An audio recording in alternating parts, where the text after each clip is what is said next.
So Firefly, Jade, Argenti, or Ruan mei. Which of these is going to be the better investment for your account? In this video, I'm going to walk you through the pros and cons for each one of them, and hopefully I'm going to help you decide which one of them you want. So yeah, let's begin. So starting off with the star of this batch is going to be Firefly. She's going to be a fire destruction character, and she will be used as a main DPS. More of like a break main DPS, where you're going to be dealing a lot of like super break damage to enemies, you want them broken and stuff like that. So for her pros as a main DPS, the most important pro is that she has a very high damage ceiling. She's definitely going to be a top tier character, like up there with Acheron, Jingliu, whatever. She's definitely going to be a top of the line DPS, and she's for sure going to deal enough damage for any content in the game. And even pure fiction, I don't think she's going to struggle a lot because she's going to be able to deal like multiple target damage too. Probably not the most efficient character for that, but she's not going to be like super bad. She's not like a hunt character, for example, where you can only deal damage to a single target or whatever. She still has some AoE potential, which is pretty good. So her damage as a whole is going to be super good. Definitely a top tier DPS in the game. Second pro is that she's going to be kind of easy to build and free to play friendly. She has a lot of like free to play options, especially for the light cones. You can probably use the stimulated universe one. It's going to be very good. Even in building, she's not going to be too hard to build. You don't even really need to build any crit or anything like that. You just want to stack in that break effect, attack, and you're mainly good. Get some speed and whatever. You don't even really need to build any crit. So she's very simple to build. And even break effects and attack, they're going to like scale with each other. So she's definitely easy to build. The final thing is that she's easy to use. I mean, usually you just want to, pop in her burst, do skills, stuff like that, and just normal or use your skill, and then that's it. So she's super easy to use. Nothing really interesting there. This might be a con for some people, but for me personally, I think it's just a pro, especially for like the auto battle stuff. She's going to be pretty good. Just get your burst in, use it, use skill, auto attack, you're good. So yeah, she's just going to be doing her job like more than fine, dealing a lot of damage, and everything else is going to be super simple. So yeah, she's definitely a good character to have. Now moving on to her cons, the first one, which is the biggest one in my opinion, and kind of the only one, it's her team options. She has like kind of restricted team options with the super break and stuff like that. Usually you'd want to pair her with Ruan mei and the Harmony MC. Harmony MC is going to be accessible, but Ruan mei maybe not for everyone, and she's going to need Ruan mei for sure. Like her damage is going to just skyrocket, so you definitely want to make sure Ruan mei is on your team. Without her, Firefly is not going to be as good. She's still going to be playable for sure, but a lot of her potential definitely relies on Ruan mei, and this is a con in my opinion. So your team options are not like super open, but it's also not like too bad. And comparing to like her damage potential, I'd say it's fair. Whenever you get her teams, you're just going to be dealing like huge amounts of damage, so it's kind of worth it. Her final con, which I don't really see it as a real con, but for some people it is, she's very simple to play. You don't really need to be that engaging with Firefly. As I said before, just pop your burst, get that energy and stuff like that. Use your ultimate, then skill, and then auto attack sometimes, and you're good. Even auto battle can do the job, so you won't really be that engaging. Again, for some people this is a pro, for some people this is a con, but I'm just gonna have to include it. Other than that, I don't really think she has any other problems, especially for her main DPS. I think she does most of her jobs fine, even more than fine. She's definitely a top tier DPS, so yeah, I'd say she's definitely an S tier character to have. Next character we have is going to be Ruan mei. We all know her, just the Harmony Ice DPS. She's going to be a very good buffer, and a lot of teams are going to need her. First pro about Ruan mei is that she has super good, rare, and versatile buffs. I'm not going to go through them one by one, but in general, it's just like a lot of good buffs. So you have like the damage bonus, break efficiency, resistance penetration. Like these buffs you don't really see as often, like the resistance penetration and the break efficiency and stuff like that. You still have like your usual buffs, like the speed, the action delay. So yeah, she has just a very huge pool of buffs, and a lot of them are going to be in a good uptime too. So yeah, as a Harmony, a character that's supposed to give you buffs, she's definitely doing like a very good job at it. Second pro is that she's able to apply team-wide buffs, so she can buff like your dual, triple DPS, whatever. Any character that can deal damage or uses her buffs on the team, you don't really have to choose. She's going to just buff your whole team, which is pretty good and kind of rare for Harmonies right now, at least. You just like have her and then maybe Robin and a couple of other characters, and then that's it. So yeah, for dual DPS teams, she's definitely going to be top tier too. Last con is that she's just going to be a best in slot in a lot of teams. As I said before, for example, a Firefly team, she's definitely going to be your best in slot support. Pretty much really any dual DPS team, like a Kafka team, for example, with Kafka Black Swan, she's going to be your top tier support, like the best support you can have. A Jingliu Blade team, she's probably going to be your best support. A lot of teams where she's going to be the best in slot, and even in teams where she's not like the go-to option, she's still gonna be a good support because as I said before, she has like a lot of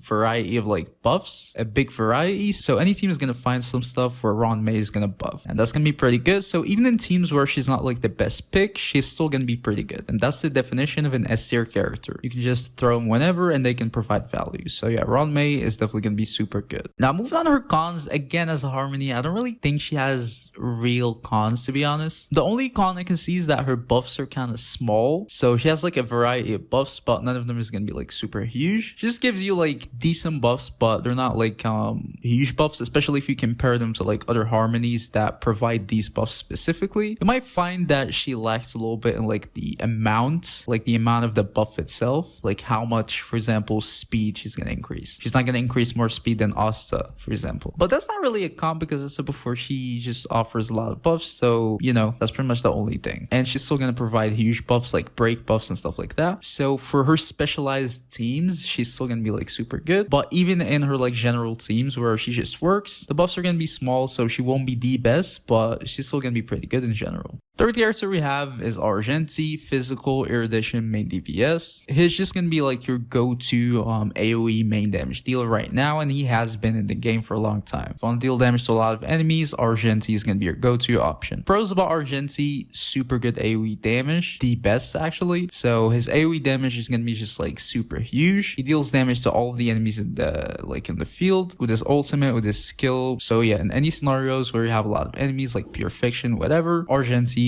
can just clear on his own. The second pro is that it's very simple, easy to build, get your crit, attack, and stuff like that. Even crit rate he gets from his own kit, so you don't really need to get much. So yeah, it's definitely just gonna be free to play friendly and easy to build. Third to last pro is that he's not gonna have like bad single target damage. With a lot of like erudition characters, their single target damage is just gonna be like straight up unusable. With Argenti, his single target damage is not gonna be obviously the best, but it's still usable. Like you can clear MOC with Argenti. It's gonna be kind of hard, definitely not your best option, but an Argenti team can definitely clear MOC. So yeah, even a single target damage is not gonna be like too bad, which is very good for a character who's like the best in AoE damage. For his cons, I mean, this is really his only con, is that compared to like his AoE damage, his single target damage is gonna fall dramatically. But again, as I said before, it's not gonna be like terrible. Yeah, for sure it's not gonna be the best, and maybe some even like 4 stars are gonna deal more damage than him, DPSs, but in general it's still not gonna be like too bad. But compared to like his AoE, his single target is definitely, you know, bad damage. As I said before, even some 4 stars can be better than him in like single target scenarios. So yeah, that's definitely a con for him if you only want to use him for like single target. But again, that's not what he's made to be used at. So, you know, it's a con, but I don't really think it's that bad. And then we have your final character, Jade. Jade is going to be a quantum erudition, kind of more like sub DPS character. She's definitely going to deal damage of her own, but she's mainly going to buff your main damage dealer, and especially your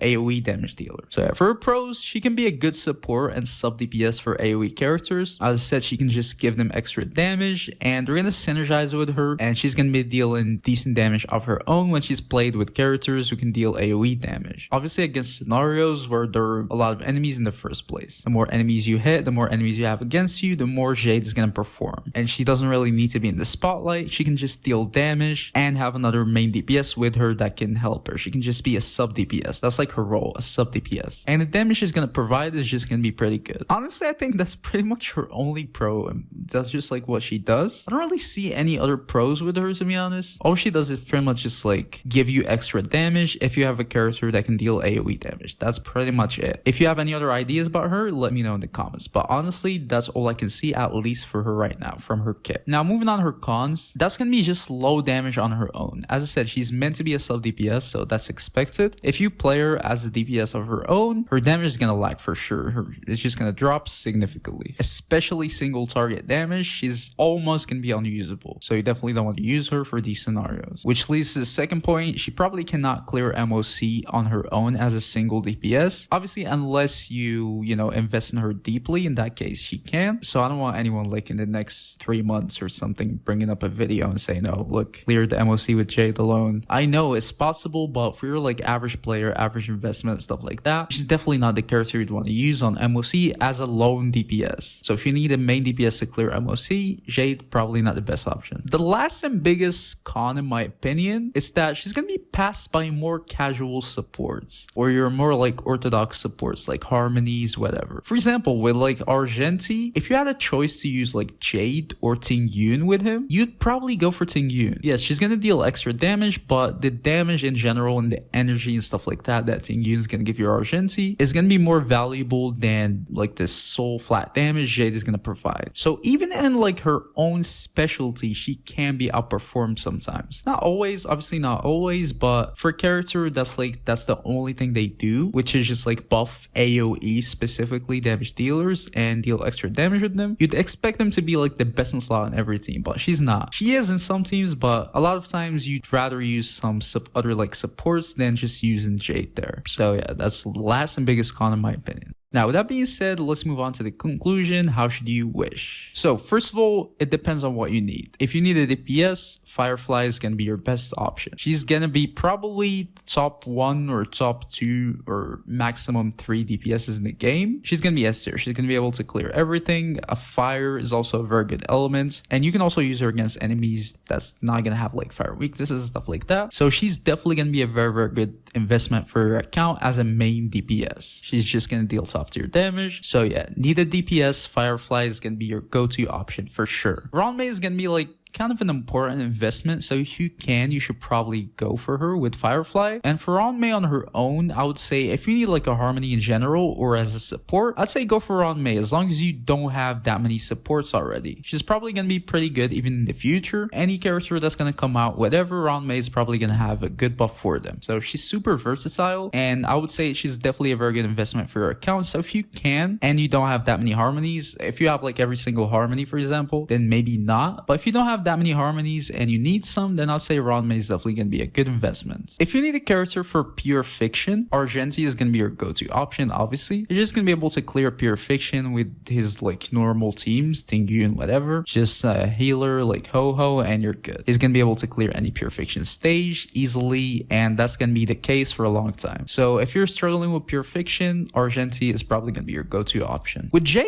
I don't really know. I don't think you should go for her, to be honest, especially with these characters in the game. So I don't really see any scenarios where you should go for Jade. Even if you have like Argenti, he probably is able to clear pure fiction on his own. He doesn't really need Jade. Maybe if you need like a second team for pure fiction where you only use her as a main DPS, but you probably already have like Herda, for example. So I don't know. I don't really think you should go for Jade, at least for right now. Maybe you're going to see more uses for her in the future, but for right now, I think Jade is a clear skip. So yeah, just to repeat, need a main DPS, go for Firefly. If you can, go for Ruan mei, unless you already have too many supports. In that case, just skip her. And then if you're struggling with pure fiction, Argenti is gonna be your go-to. But yeah, that was the video, guys. If you enjoyed it, please don't forget to leave a like, subscribe to the channel. See you guys in the next video. Peace.